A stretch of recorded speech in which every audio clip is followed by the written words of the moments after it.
There are certain rules that one must abide by in order to successfully survive a horror movie. Hey everybody, welcome to a new segment called Rules to Survive, an anthology in which we binge a franchise and break down the evidence to decide what would be the best course of action if you were caught in that situation. If you like this anthology and would like to see more, be sure to give the video a like and a share to let us know.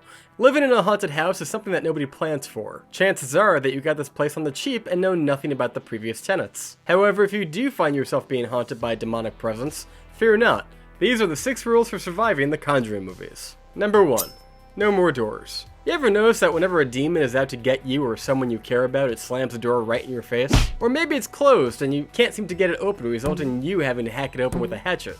Well, for this rule, we're saying lose all the doors and get rid of them. Take them off the hinge and keep the house wide open. Sure, it might make using the bathroom a little difficult, but then again, ghosts have been known to attack there as well. Number 2. Check the basement.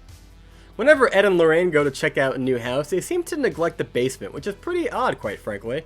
However, in all 3 films, the basement seems to be where the evil is lurking. You will no doubt find an evil artifact with a twisted past that is more than likely placing a curse on you and your house. If you don't feel safe checking out the basement yourself, then have someone like Ed and Lorraine do it for you. They'll more than likely have to be the ones that take said artifact away if they do in fact find something. Number 3. Forget the church. Father Gordon, bless his soul, he means well. However, if the Conjuring franchise has taught me anything, is that the church will never believe in you in time in order to help. Waiting for the Catholic Church to approve of an exorcism can take weeks while you only seem to have days.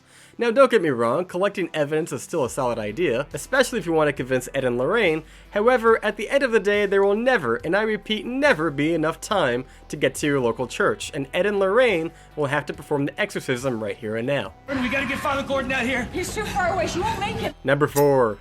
Ed is good, Lorraine is better. Ed and Lorraine are a pair, and you clearly can't split them up. They are what you would call the best in the business. Ed being a guy who clearly knows his Bible verses, and Lorraine, who is what you would call a clairvoyant, a person who can sense and communicate with the past and the dead. Which, yes, makes her the real MVP of this team at the end of the day. Sometimes the pair will try to do it solo, whether it being that they feel that Lorraine may lose too much of herself in the process, or if Lorraine has a premonition of Ed being killed. However, at the end of the day, the two are a package deal. They give each other strength and they need to defeat the demons together, so maybe remind them that it's always good to believe in one another and get on with it. With that said, if you could only utilize one of the two, the person that you might want to stand closer to when the shit hits the proverbial fan is the one that is in fact clairvoyant. But I can see things that your people can't. Number 5. Believe your kids.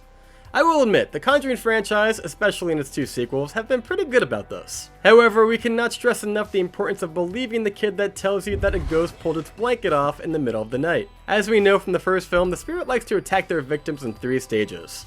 The first one essentially being trolling. However, if you could be smart enough to get with the program with this early on, it might make all the difference in saving precious time that you will need to survive. After all, approving exorcisms will take time. And number 6, kill them with a smile. Yes, we know this one is kind of silly, but think about it. You ever notice how the spirits like to attack the families that are down on their luck? The family of 7 could barely pay their mortgage, while this single mom could barely afford biscuits for her youngest child. As stated, the spirits like to target families that are in a state of misery and down their luck. It's just easier. And sure, we all sometimes find ourselves having a case of the Mondays. However, if you ever need a good reason to go out there and make yourself happy, it's a pretty damn good one. And that's our list. Did we miss any of the rules that could be on this list? Be sure to comment down below and let us know. And until next time, I've been John here on Birds Reviews. You've been Burned. Thank you so much for watching, and we will see you next time.